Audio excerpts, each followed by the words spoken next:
नमस्कार, मैं हूं आशीष चतुर्वेदी।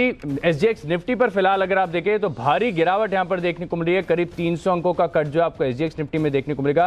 1.5% से ज्यादा की गिरावट जो है आपको यहां पर नजर आ रही है और कारण है कि यूएस के मार्केट में जिस प्रकार से बड़ी गिरावट देखने को मिली है। स्पॉट इंडाइसेस देखें तो कल डाउ जोन्स में करीब 5% की गिरावट यहां पर देखने को मिली है।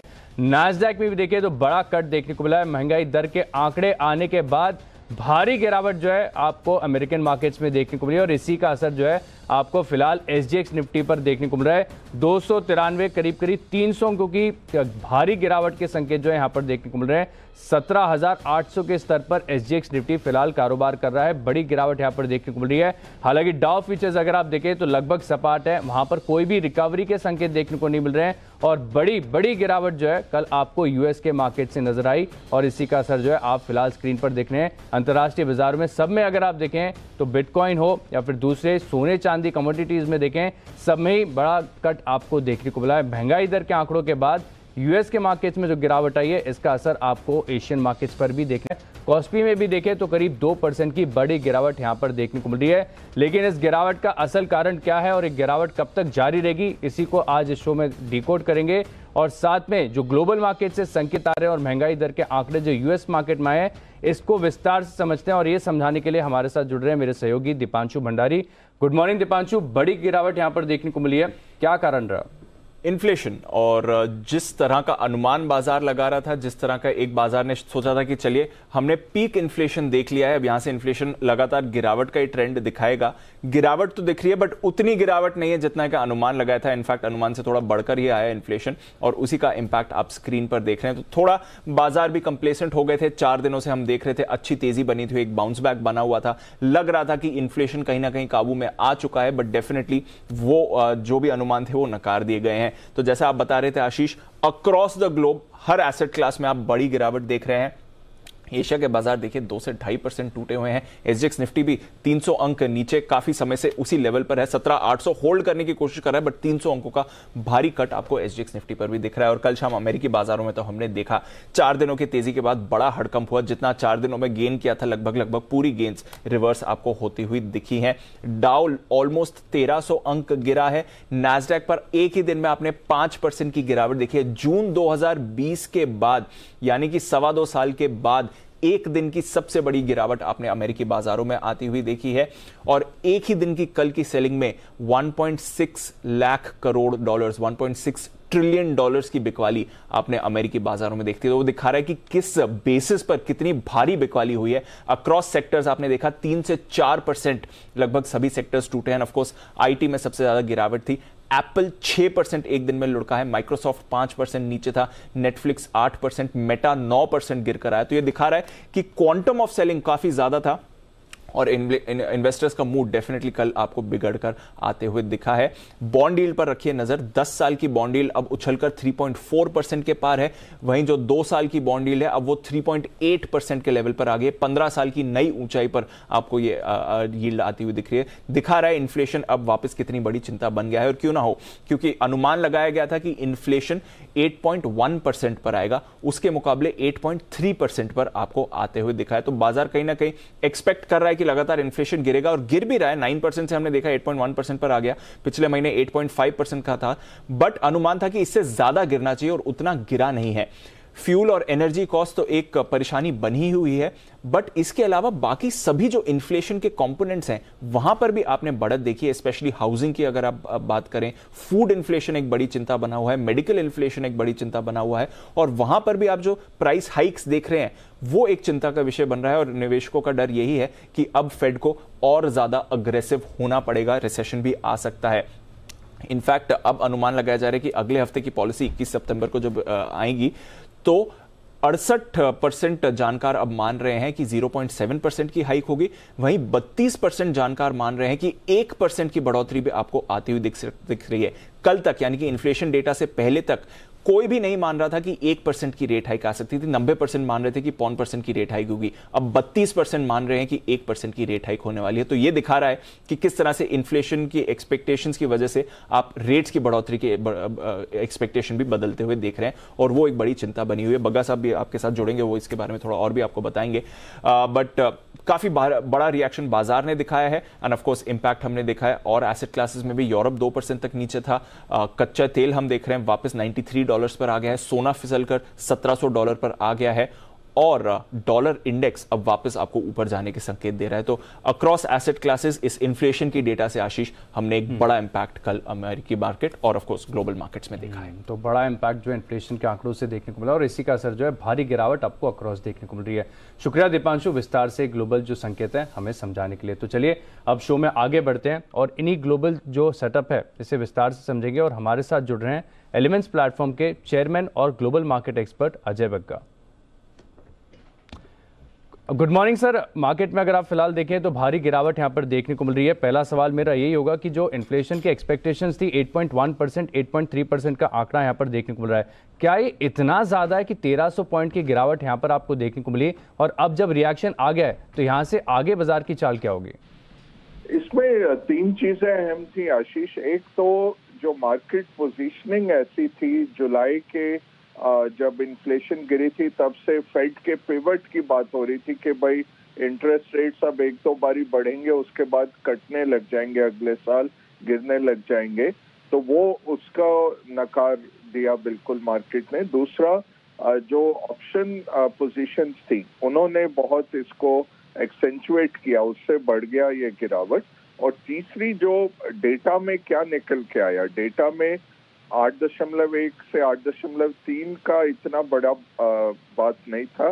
बात था कोर इन्फ्लेशन जो बढ़ी, जो कि खाद्य पदार्थ और फ्यूल को हटा के बढ़ती है, वो जो बढ़ोतरी देख के आई 5.7 से 6.1 जो बढ़ी महीने दर महीने, उसने मार्केट को काफी विचलित किया।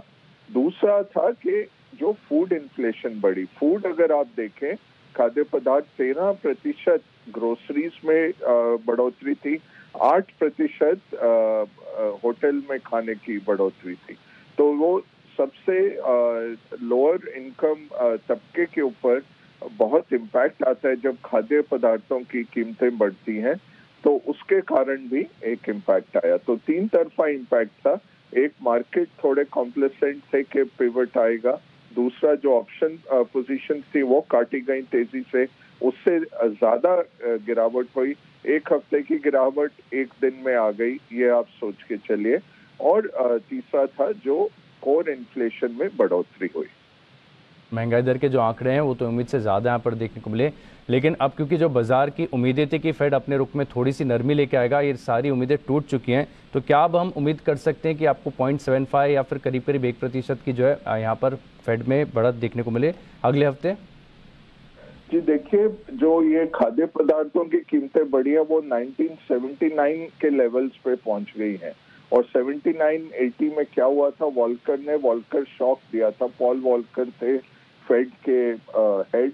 उस टाइम पे उन्होंने ओवरनाइट रेट 20% तक बढ़ा दिए थे। इन्फ्लेशन चल रही थी 14% पे, उन्होंने 8% रेट बढ़ाए थे। बहुत सीवियर रिसेशन आया था। अगर आप वॉल्कर की प्लेबुक खोलेंगे और देखेंगे, और जो पिछले हफ्ते 9 वक्ता जो थे फेड के, उन्होंने यही कहा हायर फॉर लॉन्गर। तो हम ज्यादा रेट बढ़ाएंगे और ज्यादा अवधि के लिए बढ़ाएंगे। तो मुझे लगता है कि ज्यादा उम्मीद आज मार्केट दिखा रहा है 38% उम्मीद है 1% की, बट मुझे लगता है 1% लेके आएंगे, क्योंकि ये इन्फ्लेशन ने फेड को सरप्राइज किया है। ये फेड की नाकामी दिखा रहा है। तो इसके लिए उनको करना पड़ेगा कुछ बड़ा। 75 तो मार्केट ने पहले ही सोच रखा है। मुझे लगता है 1% की बढ़ोतरी अगले हफ्ते करेंगे। तो फिर काफ़ी यहाँ पर देखना होगा कि हम आगे जाके कैसे फेड का रुख देखने को मिलता है। शुक्रिया सर, ये पूरे अंतर्राष्ट्रीय बाजारों का जो एक्शन है हमें बताने के लिए। तो चलिए अब शो में आगे बढ़ने से पहले देख लेते हैं कि कल संस्थागत निवेशकों ने क्या किया। तो एफआईज और डीआईज की एक्टिविटी फिलहाल आप देखिए, कल विदेशी निवेशकों ने जो है लगातार खरीदारी की मूड में 1957 करोड़ की खरीदारी यहाँ पर की है। लेकिन जो डीआईआईज हैं, घरेलू निवेशक हैं, इनकी तरफ से लगातार बिकवाली का आंकड़ा आपको देखने को मिल रहा है। 1268 करोड़ की बिकवाली यहाँ पर देखने को मिली है और साथ में अगर आप देखें तो 742 करोड़ का जो आंकड़ा है वो एफएनओ में, यानी कुल मिलाकर आपको ऑप्शंस और फ्यूचर्स में, स्टॉक और इंडाइसेस में आपको देखने को मिला है। तो अब लेकिन क्योंकि बाजारों में है भारी गिरावट और साथ में अगर आप देखें तो आज का सेटअप जानना काफ़ी ज़रूरी है और ये सब बताने के लिए देखिए कि कैसे आज की ओपनिंग होगी और कैसे कौन से अहम लेवल्स होंगे, हमारे साथ जुड़ रहे हैं जी बिजनेस के मैनेजिंग एडिटर अनिल सिंघवी।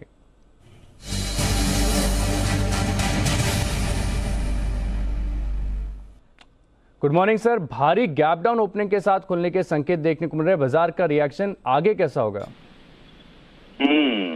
तो भारी गैप से खुल रहे हैं और आशीष, मैं आपको सुन रहा था, राजेश सर को सुन रहा था, तो जो कुछ हुआ काफी अनएक्सपेक्टेड रहा कि अमेरिका में इस तरह से बड़ा रिएक्शन महंगाई के आंकड़ों पर आएगा।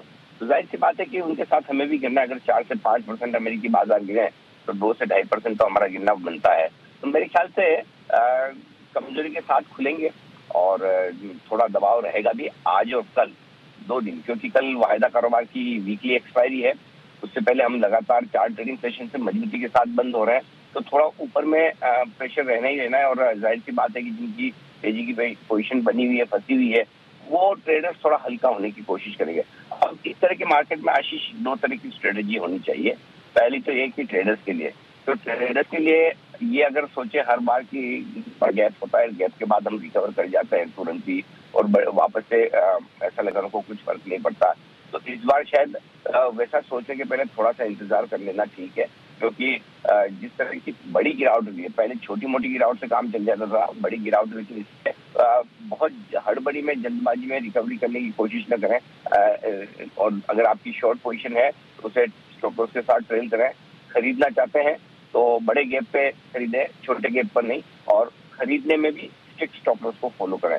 और ट्रेडर्स के लिए तो आप समझ सकते हैं कि ओवरनाइट पोजीशन रखना कितना रिस्की है। तो आज और कल एक्सपायरी तक बड़ी उछाल मिलने की संभावना थोड़ी सी कम दिख रही है, उसके बाद देखेंगे। इन्वेस्टर्स का जहां तक सवाल है, इन्वेस्टर्स के लिए 2 चीजें हैं। अगर आपने 15,200 से या 18,000 की जो यात्रा हुई है एक तरफा, अगर उसमें आपने अच्छा मुनाफा बनाया, बड़ा पैसा है, और मैं तो कई बार कहता हूँ कि जो ऊपर का आपका थोड़ा बहुत है गेंस, वो आपको हमेशा छोड़ना पड़ता है, तो ऊपर आप कभी बेच नहीं पाते हैं, तो हल्का फुल्का प्रॉफिट बुक करके इंतजार कर सकते हैं। अब से लेकर फेड की मीटिंग तक जब भी मार्केट में आपको नीचे की तरफ के अच्छे मौके मिले, तब धीमे धीमे एक्यूमुलेट कीजिए। तो नया पैसा लगाना है तो आपको मार्केट मौके देगा अगले हफ्ते 2 हफ्ते में। और अगर आपके पास पुरानी पोजीशन है जिसमें अच्छा प्रॉफिट है, तो थोड़ा सा ऊपर का 5-6% आपका किसी स्टॉक में चला भी जाए, उसके बावजूद भी अगर 20-25% आपका बन रहा है, तो आपको यहाँ पर प्रॉफिट बुक कर लेना चाहिए। तो ये आपकी स्ट्रेटेजी होनी चाहिए इन्वेस्टर्स और ट्रेडर्स के लिए। तो इन्वेस्टर्स और ट्रेडर्स के लिए जो स्ट्रैटेजी है सर आपने बता दी, लेकिन आज क्योंकि इतने गैप डाउन से खिल रहे हैं, तो निफ्टी और बैंक निफ्टी के लिए अहम जो लेवल्स हैं वो कौन से होंगे? ओहो, सारे अहम लेवल्स के तो आसपास नीचे खुला। मैं जो देख रहा हूँ एसजेएक्स 17,750 17,800 की रेंज में दिखा रहा है, ठीक है ना। तो वो तो एक पहला सपोर्ट है जहाँ पर खुलने के संकेत दे रहा है। अगर यहाँ खुलते तो नेक्स्ट इंपॉर्टेंट सपोर्ट क्या आता है, मैं वो दे रहा हूँ। जरूरी नहीं कि ये आ ही जाए, लेकिन अगर 750-800 की रेंज में खुलते तो फिर अगला इंपॉर्टेंट सपोर्ट होगा आशीष 17,540 17,650, इस रेंज पर फोकस कीजिए, पॉइंट नंबर 1। उसके बाद आइए ऊपर की तरफ, तो 17,925 18,000 जो वापस आने में थोड़ा सा वक्त तो लगेगा, लेकिन ये रेंज बन जाएगी। बैंक निफ्टी 40,200 की रेंज में अगर खुलता है, वही बहुत स्ट्रॉन्ग सपोर्ट है। वहां रुक गए तो बहुत ही बढ़िया, और अगर उसके बाद बड़ी गिरावट अगर किसी वजह से नीचे बनती है तो 39,600 39,800 की रेंज निकल कर आती है। मैं ये लेवल इसलिए बड़े आपको थोड़े दूर से दे रहा हूँ कि अगर गैप से खुलने के बाद आपको बड़ा इंपॉर्टेंट सपोर्ट लेवल चाहिए तो ये निकल कर आएगा। ऊपरी स्तरों पर 40,575 40,675 रुकावट की जगह बनेगी आपके लिए की जगह ऊपर की तरफ देखने को मिलेगी। लेकिन सपोर्ट के लेवल जो है आपकी स्क्रीन पर फिलहाल फ्लैश हो रहे हैं। निफ्टी में देखें तो 17,540 17,650 और 39,600 से लेकर 39,800 तक की जो रेंज है वो बैंक निफ्टी में सपोर्ट की तरह काम करेगी। शुक्रिया सर ये सेटअप और लेवल्स हमारे साथ शेयर करने के लिए। तो चलिए अब शो में आगे बढ़ते हैं और खबरों वाले शेयर जो है क्विकली जान लेते हैं। मेरे सहयोगी अरमान हमारे साथ जुड़ रहे हैं। अरमान बताइए आज की टॉप खबरें। जी, सबसे पहले ट्रिगर्स में आप देखिएगा WPI का जो अगस्त का है वो डेटा आता हुआ दिखेगा। वेदांता लर्निंग सोल्यूशन पर भी ध्यान रखिएगा कि जो फंड जुटाने पर बोर्ड बैठक है, और टाटा स्टील जिसमें बोर्ड की बैठक में डिबेंचर के जरिए जो है विचार किया जाएगा फंड जुटाने के लिए। हर्षा इंजीनियरिंग उनका जो है आईपीओ आज से खुलता हुआ दिखेगा और इन्होंने एंकर निवेशकों के जरिए लगभग 226 करोड़ हैं लगभग वो जुटाए हैं। अंबुजा सीमेंट जो 16 सितंबर को इक्विटी के जरिए फंड जुटाने पर बोर्ड बैठक है। जेएसडब्ल्यू स्टील जिसमें जर्मनी की एसएमएस ग्रुप के साथ इन्होंने कार्बन रिडक्शन प्रोजेक्ट के लिए करार किया है। भारत फोर्ज जहां पे इनकी एक सब्सिडरी है, उन्होंने भी हरबिंगर करके है उनके साथ एक मिलकर जेवी किया है। इन्फोसिस पर भी ध्यान रखिएगा क्योंकि जो पोस्टल सर्विसेज एक्सपीरियंस में जो सुधार के लिए इन्होंने बी पोस्ट के साथ एक करार किया है। केस इंटरनेशनल को एक बड़ा ऑर्डर मिलता हुआ दिखा है ट्रांसमिशन और डिस्ट्रीब्यूशन के लिए, लगभग 1100 करोड़ का एक ऑर्डर मिलता हुआ दिखा है।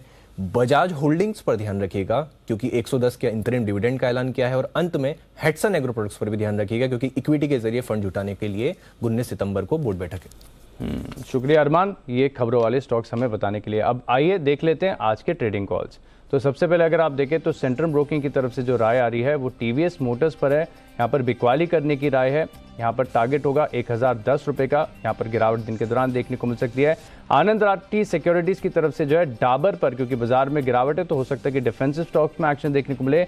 डाबर में 596 रुपये के लक्ष्य के लिए आपको करनी है खरीदारी। और साथ में चॉइस ब्रोकिंग की तरफ से जो राय है यहाँ पर खरीदारी करनी है आपको एमसीएक्स पर। यहाँ पर लक्ष्य होगा 1340 रुपये का, 1245 रुपये का आपको लगाना है स्टॉप लॉस। लेकिन बाजार पर क्या है आज की स्ट्रैटेजी और किन शेयरों में आज लगा सकते हैं आप पैसे, इस पर बात करने के लिए हमारे साथ जुड़ रही हैं technical analyst Simi Bhowmik. Good morning madam. भारी गिरावट के साथ संकेत की शुरुआत देखने को मिल रही है, कैसा लग रहा है बाजार का सेटअप और कौन से स्टॉक्स हैं आपके रडार पर? वेरी गुड मॉर्निंग आशीष।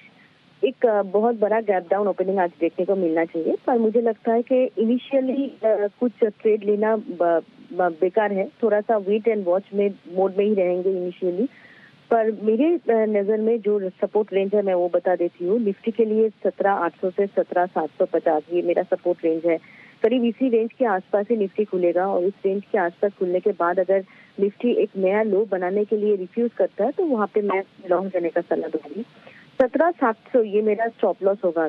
17,700 के नीचे स्टॉप लगा के इस करेक्शन में खरीदारी करने का सलाह होगा। और मुझे लगता है कि ये जो करेक्शन का जो मैं खरीदारी करने का सलाह दे रही हूँ वो सिर्फ इंट्राडे के लिए नहीं, ये आने वाले 2-3 ट्रेडिंग सेशन के लिए होल्ड करना पड़ेगा। अगर 17,700 के नीचे मार्केट नहीं जाता है तो निफ्टी में लॉन्ग पोजीशन इनिशिएट करके होल्ड करेंगे। 17,900 का और 18,100 का 2 टारगेट है जो मुझे लगता है कि 2 से 3 ट्रेडिंग सेशन में आ जाना चाहिए। ना सवाल बैंक निफ्टी के तो मुझे सेम वैसा ही लगता है। 40,400 से 40,250 के बीच में बैंक निफ्टी का सपोर्ट है। इस सपोर्ट के आसपास खुलेगा तो उसी रेंज के आसपास मैं खरीदने का सलाह दूंगी। अगर निफ्टी कोई बैंक निफ्टी कोई इंटरेस्ट लो नहीं बनाता है तो थोड़ा बहुत वेटेड वॉच मोड में रहना पड़ेगा। उस रेंज के आसपास खरीदने का सलाह होगा। स्टॉप लॉस अकॉर्डिंगली फॉलो करना है। ऊपर में 41,200 से 41,500 तक का रैली में एक्सपेक्ट करते जो नेक्स्ट 2 से 3 ट्रेडिंग सेशन में आ जाना चाहिए। मुझे नहीं लगता है कि ये जो वीकनेस के साथ मार्केट खुलेगा यहाँ पे एक्चुअली एक बाइंग अपॉर्चुनिटी ढूंढना चाहिए। और यहाँ पे मुझे लगता है कि बाइंग सपोर्ट मिलेगा जरूर, थोड़ा सा टाइम देना पड़ेगा। और आशीष आज का 2 कॉल जो है मेरा ट्रेडिंग कॉल मैंने कैश सेगमेंट से चूज किया है। एक एमी ऑर्गेनिक जिसमें मुझे लगता है कि कल एक रेंज ब्रेकआउट देखने को मिला था, आज भी अच्छा परफॉर्म करने वाला है। 1100 के ऊपर खुला था, थोड़ा सा नीचे खुल सकता है। 1075 का स्टॉप लॉस के साथ खरीदने का सलाह होगा। 1160 का पहला टारगेट, 1175 का दूसरा टारगेट के लिए एमी ऑर्गेनिक्स को खरीद कर चलेंगे। और दूसरा स्टॉक मेरा फेवरेट कार्बोरंडम यूनिवर्सल 2 दिन पहले मैंने टीवी में दिया था, वो चला भी था तो उसमें खरीदारी करके चलने का सलाह होगा। 900 का स्टॉप लॉस होगा ओवरऑल और ऊपर में 960 का पहला टारगेट, 975 का दूसरा टारगेट के लिए इसको खरीदना है। बिल्कुल, धन्यवाद सिमी जी ये ट्रेडिंग आइडियाज हमारे साथ शेयर करने। और अब पृथ्वी फिनमार्ट के मनोज कुमार जैन के जो कमोडिटीज पर राय आ रही है वो एक बार देख लेते हैं। तो चांदी पर यहाँ पर देखिए खरीदने की राय आ रही है 57,300 रुपये के लक्ष्य के लिए। साथ में अगर आप देखें तो कॉपर यहाँ पर भी जो टारगेट निकल कर आ रहा है, खरीदारी करनी है यहाँ पर भी 662 रुपये के लक्ष्य के लिए।